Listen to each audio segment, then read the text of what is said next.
நாம் இப்போ பார்க்க போகிறது விஜய் சேதுபதி நடித்த மகாராஜா திரைப்படத்தை பற்றி தான். ஒரு குடும்ப திரைப்படத்தை பொறுமையாக ஃபேமிலியில் எல்லோரும் சேர்ந்து அமர்ந்து பார்க்கணும் அப்படின்னா ஒரு த்ரில்லிங்கோடு இருக்க ஒரு படம் இந்த விஜய் சேதுபதி நடித்த மகாராஜா படம். கொலை, கொள்ளை, கற்பழிப்பு இந்த மாதிரியான விஷயங்களை ரொம்ப கொடூரமாக செஞ்சுட்டு சாதாரணமாக உலாவுற ஒரு திருட்டு கும்பலுக்கு நடுவில் விஜய் சேதுபதியோட இயற்கையான வாழ்க்கை எப்படி மாறுது அப்படின்றதுக்காக அழகான காட்சிகளோடு த்ரில்லிங்கான விஷயங்களோடு சொல்லப்பட்ட ஒரு கதைக்களம் மகாராஜா. பேருக்கு ஏற்ற மாதிரி படமா இல்லை படத்துக்கு ஏற்ற மாதிரி பேரா அப்படின்ற ஒரு குழப்பத்தோடைய படம் ஆரம்பிக்குது. படத்தோட ஆரம்பம் பார்த்தீங்க அப்படின்னா ஒரு அழகான குடும்பத்தை காமிச்சு அதில் இருந்து தான் படத்தை தொடங்குறாங்க. இதில் இடையில் வர ஒரு சில விஷயங்களில் திருட்டு கும்பல் காவல்துறையிடம் மாட்டிக்குது. காவல்துறையில் மாட்டிக்கிட்ட அந்த கும்பல் எந்த அளவுக்கு பழி வாங்கணுன்ற எண்ணத்தோட நம்ம விஜய் சேதுபதியோட வீட்டை வந்து குறி வைக்கிறாங்க அப்படின்றது தான் அந்த கதைக்களம். கொள்ளை கும்பலுடைய தலைவனுக்கு அவனுடைய குழந்தையோட பிறந்த நாளை கொண்டாடுறதுக்காக அவனுடைய பர்ச்சேசிங்கில் ஒரு செயினை வாங்கிட்டு வந்து அந்த செயினை தவற விட்ட இடம் விஜய் சேதுபதியோட சலூன் கடை. அந்த செயினை திருப்பி கொடுக்க போகும்போது அந்த இடத்துல காவல்துறை கொள்ளை கும்பலை கைது செய்ய தனிப்படை விரைந்து வந்துடுது. இந்த தனிப்படையை விஜய் சேதுபதி தான் கூட்டிகிட்டு வந்திருக்கான் அப்படின்ற ஒரு எண்ணத்தில் விஜய் சேதுபதியை இந்த கொள்ளை கும்பல் குறிவைக்குது. இந்த படத்தில் நடித்த அத்தனை பேருமே தன்னுடைய திறமையை அபாரமாக வெளிப்படுத்தியிருக்காங்க. தன்னுடைய மகளை எந்த அளவுக்கு உயர்வாக வளர்க்கணுமோ அந்த அளவுக்கு உயர்வாக வளர்க்குறாரு. தன்னுடைய மகளுடைய படிப்பில் ஏதேனும் தவறு ஏற்பட்டால் அந்த பெண்ணிடம் உள்ள தவறு இல்லை, அடுத்தவங்களால் தான் அந்த தவறு ஏற்பட்டுச்சு, அதுக்காக என்னுடைய பெண்ணிடம் நீங்கள் மன்னிப்பு கேட்க வேண்டும் என்று கோரிக்கை வைத்தவாறே படம் ஆரம்பிக்குது. ஒவ்வொரு விஷயத்துலையுமே நம்ம யோசிக்க வேண்டிய விஷயம் இந்த படம் எதை நோக்கி போகுது அப்படின்ற ஒரு விஷயத்தை தான் எல்லாருமே யோசிக்கிற மாதிரி இருக்குது. மகாராஜா தன்னுடைய மகளை ஒரு மகாராணியாக வளர்த்துக்கிட்டு இருக்காரு. இந்த வளர்ப்பில் ஏதேனும் தவறு ஏற்படக்கூடாதுன்னு ரொம்ப கவனமாக இருக்கார். தன்னுடைய சலூன் கடையில் வேலை பார்த்துக்கிட்டு இருக்கும் பொழுது கொள்ளையர்களின் தலைவன் சேவிங் பண்ண வரதும் அந்த நேரத்தில் சேவிங் மிஷினில் பேட்ரி தீர்ந்து போகிறதும் அந்த பேட்டரியை போய் நீ வாங்கிட்டு வான்னு சொல்லி வெளியே அனுப்புகிறதும் அந்த நேரம் பார்த்து பேப்பரில் தன்னை பற்றிய விஷயத்தை எடுத்து படிக்கிறதும் அதை தன்னுடைய நண்பர்கிட்ட பகிர்றதும் அதை பின்பகுதியில் இருந்து விஜய் சேதுபதி கேட்டுட்டாரோ என்று ஒரு பயத்துடன் ஆரம்பிக்கிறது இந்த கதை. கடைக்கு வந்த கஸ்டமர் தன்னுடைய குழந்தைக்கு பிறந்த நாள்னு சொன்னதை தன்னுடைய ஓனர்கிட்ட சொல்லிவிட்டு இந்த செயினை கொண்டு போய் நீயே கொடுத்துருன்னு ஓனர் சொன்னதை நம்பி இவரும் கொண்டு போகிறாரு. கொண்டு போய் கொடுக்க போகும்போது தான் தன்னை பற்றிய எல்லா விஷயத்தையும் காவல்துறையிடம் விஜய் சேதுபதி சொல்லிட்டா அப்படின்னு நினச்சி விஜய் சேதுபதியை இந்த கும்பல் வந்து குறிவைக்குது. அது வரைக்கும் தன்னுடைய கணவர் தவறான தொழில் தான் செய்கிறாரு அப்படின்னு தெரியாமையே அந்த வாழ்க்கையை வாழ்ந்துட்டுருக்க அபிராமி அந்த விஷயம் தெரிஞ்சதுக்கப்புறம் மனமுடைஞ்சு அவங்களுடைய வாழ்க்கையை ரொம்ப பொறுமையாக வாழ்ந்துட்டுருக்காங்க. அந்த நேரம் பார்த்து விஜய் சேதுபதியும் அவருடைய மனைவியும் தன்னுடைய கை குழந்தையோட அவங்கள பார்த்துட்டு அந்த செயினை திருப்பி கொடுக்கறதுக்காக வராங்க. அந்த நேரத்தில் ஏற்பட்ட லாரி விபத்தில் விஜய் சேதுபதியோட மனைவி அபிராமி ஒரு குழந்தை எல்லாம் இறந்துடுறாங்க. விஜய் சேதுபதி தன்னுடைய கை குழந்தையோட அந்த இடத்த விட்டு நகன்றுறாரு. அதுக்கப்புறம் அந்த குழந்தைய கஷ்டப்பட்டு வளர்த்துக்கிட்டு இருக்காரு.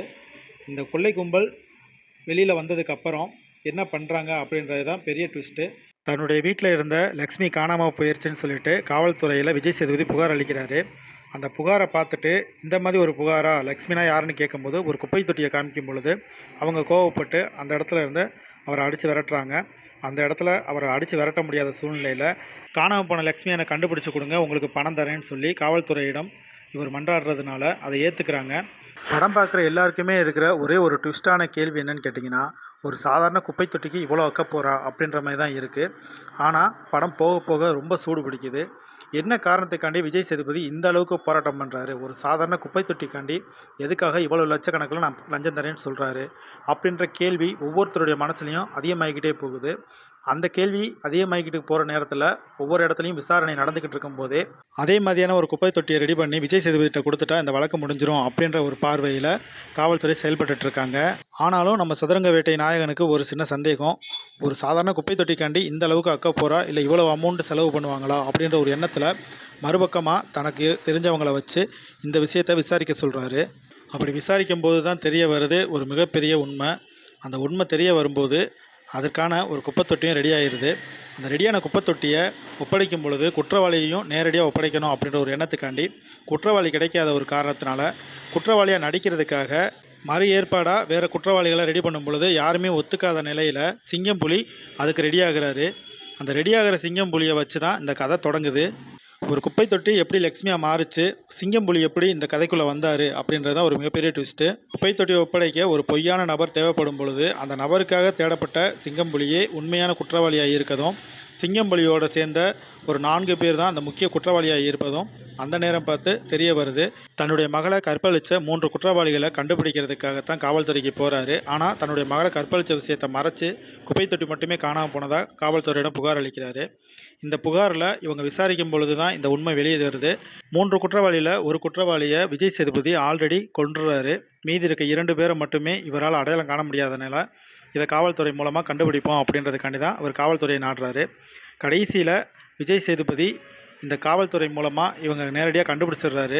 கண்டுபிடித்த குற்றவாளியை என்ன செய்யலான்னு காவல்துறை கேட்கும் பொழுது அவங்கள வெளியே விட்டுறலான்னு சொல்லும்போது தான் காவல்துறை அதிகாரி உங்கள் மகளை கற்பழித்திருந்தாலும் பரவாயில்லையா என்ற கேள்விக்கு ஒரு தந்தையா விஜய் சேதுபதியோட காவல்துறைக்கு முன்னாடி கேட்ட கேள்விக்கு பதில் சொல்ல முடியாமல் அழுகையும் கோபமா சிங்கம்புலி கொல்லப்படுறாரு காவல்துறை அனுமதியோட.